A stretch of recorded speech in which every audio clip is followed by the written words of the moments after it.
Hello, so today I'm going to be showing you how to load one of these stainless steel film reels because these are my preferred way of developing film and I want to share the method. So there are two main types of these, which I'll show you in a moment. Now what you'll need is a bottle opener, doesn't matter which. This is like a box cutter I've got, it's got a bottle opener on it. I just wanted to use this to prove you can use any bottle opener. You want some scrap film. This is the scrappiest of film. It's about as crap as it gets. See how film works. These guys were sued in like 1999. Let's have a look at the canister so that we know what we're working with. These guys no longer exist.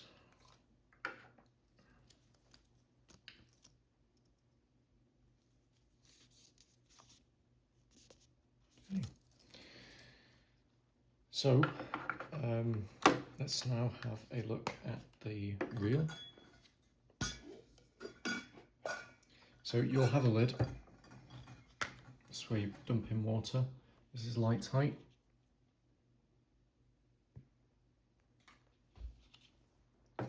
That's where you'll dump water in. In the dark, you'll take the lid off as I've just shown you and pull both reels out, and you'll want to arrange them in a way that makes sense to you. Now the way I normally do it, so I don't keep the lid on. I pull that off and I'll just place it maybe to the right. See where I've placed it right here? Or, you know, maybe in front. But we want to keep these as unobstructed as possible, because if we lose these or the lid, then we can't close it and we can't turn the light back on. So let's say we've got arranged it like this. Let's say we're in the dark, because we will be working in the dark. Canister, reel, reel, lid, lid. Okay. Next, we would want to get our roll of film, and we'd want to pop it off. We'd get our can opener, doesn't matter what kind again, and you'll want to go to the flat side. Do not be one of those psychopaths who goes from the top. It doesn't happen, never happens. Stop doing it. It does not open on this side. That side, that side, flat side, that's the one you're opening. Do you understand? Oh my god, the amount of people I see absolutely mangle their film. I guess it doesn't matter that much if you're any good at it.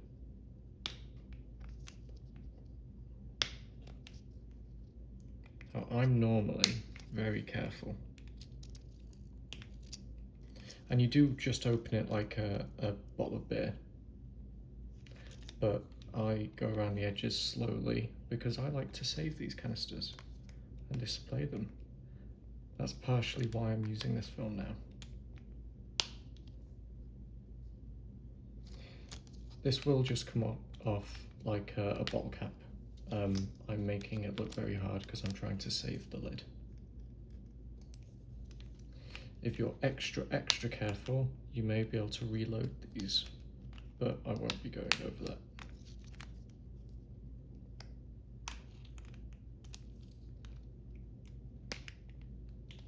There we go. So now you've got the cap. Now just toss that in the bin. And then from the bottom, push it out. Oh, I should have clarified. Your film will be rewound by now. Okay, your film will look like this. So now you should be able to push it out, and with your three fingers, doesn't matter if you're left-handed or not, you'll pull it out. This is the only time you can touch the film, okay? Because you have not shot on this area. If you don't believe me, let's get our camera out.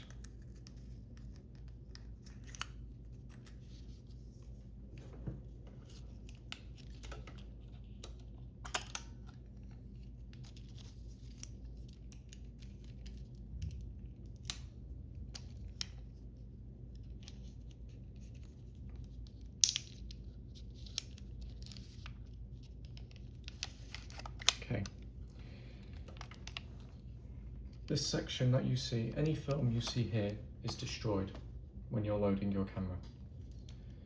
Now, if you're a weirdo, at least if I think you're a weirdo, and you load one frame before closing it, by the way, I do think you're a weirdo if you do this.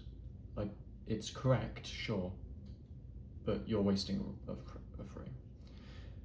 Now, all of this film is now gone to waste. So now you close it, and now it's light tight, yeah?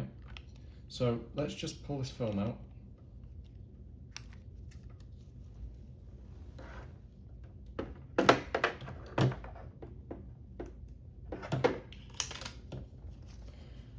You have this amount of film which will be unusable, okay? So let's actually mark this. Will we be able to see that? Yeah, okay. Wind it back up. So, in the darkroom now, let's get rid of the camera.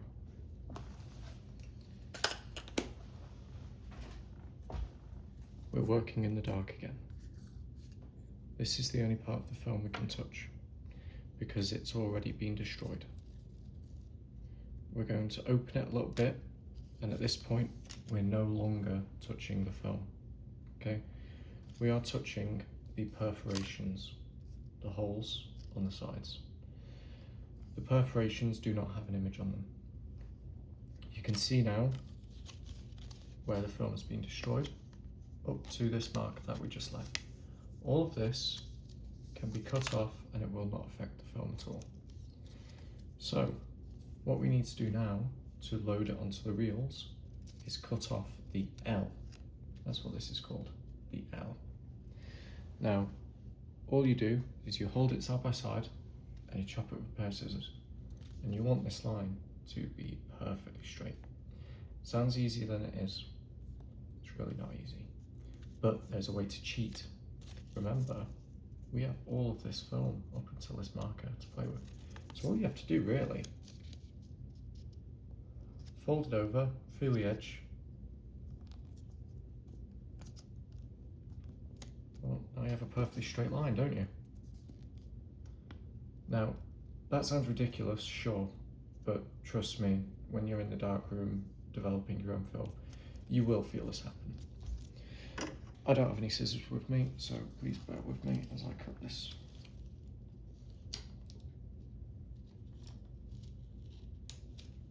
Okay.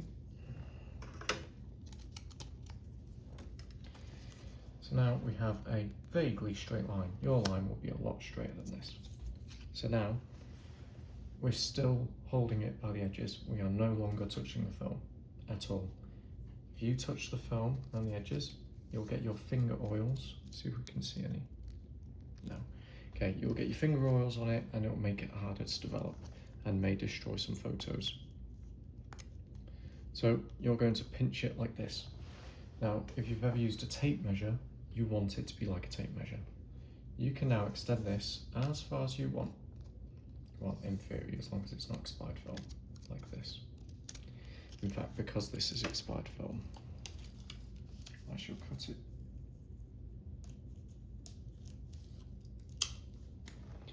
So expired film typically maintains its shape. Okay, here we go. You can get it about that far out by pinching it.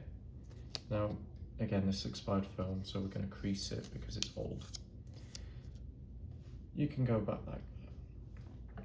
And while it's pinched, we pick up one of our reels and we feel about.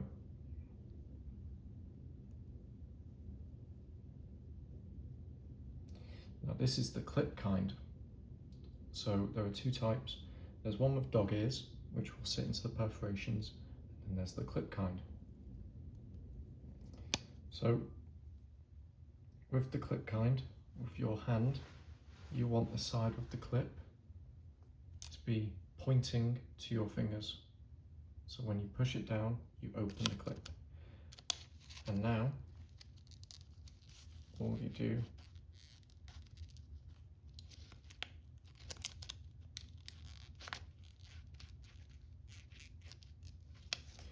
go.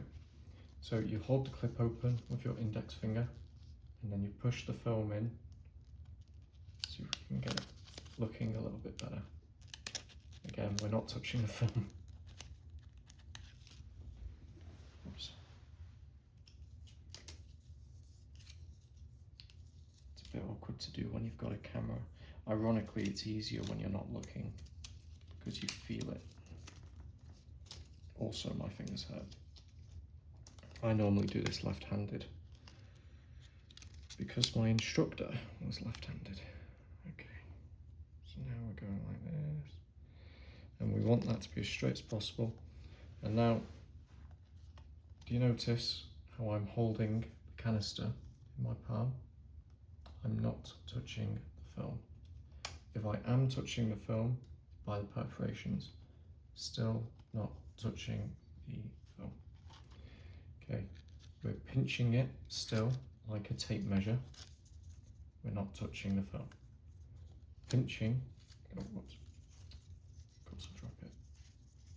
That's what happens when you show off the camera. Okay, we're pinching it, holding the film. Pinching, and now we're turning. Pinching and turning. We're keeping the pinch. Now if we let go, it will stay pinched, but we're still pinching ourselves. Pinch and turn, pinch and turn, pinch and turn, pinch and turn. Now if it gets tighter, the more you do this, it means you've not straightened out your film. Go back, make sure the lines are still. Make sure your cut is still straight. Pinch and turn, pinch and turn, pinch and turn. Sometimes you might get a bite like this, so see what we've done here, it's not straight. So if you get into a situation where it's not straight, don't panic, just unturn it. Okay, pinch and turn, pinch and turn, pinch and turn, pinch and turn, pinch and turn, pinch and turn, pinch and turn. Pinch and turn, pinch and turn, pinch and turn, pinch and turn. Is this 24 exposures? It's 20? Bloody scammers. In fact, they are scammers. That's exactly why they got sued. Pinch and turn, pinch and turn, pinch and turn. Okay, so we've seemed to have come to a head. Yes, we have. You can also feel on the sides if your film is loading correctly. You can also hear it. It's a very tactile and audio response process, whatever that's called.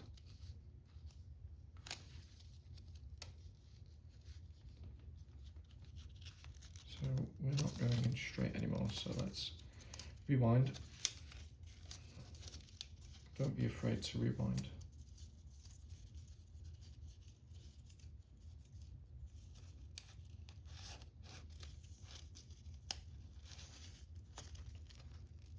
Okay, pinch and turn, pinch and turn, pinch and turn, pinch and turn. There we go, perfect. Okay, now we're at the end, and we have encountered the second L. Now, if you remember what we mentioned earlier, how you've got like a couple inches where there's no frames, this you've got more about maybe 2 inches, I want to say. Yeah, about 2 inches is your safe space. About that much, I want to say. It's usually longer than that, but I don't risk it. What you can do here is just load it as tight as possible, hold it at the edge, and then twist. I don't like doing that because what you'll do is you'll end, which is why I've done this, you'll end up with this little straggly bit. And that, if we load it fully now, we're now touching another part of the film. And it can scratch it, so we don't like doing that. So what you can do, now it doesn't matter if this is straight, although it's ideal if it is.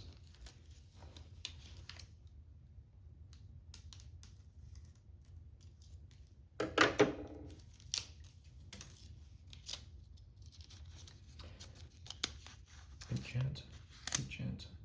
So if we cut it straight now, look at that. It's not touching the film.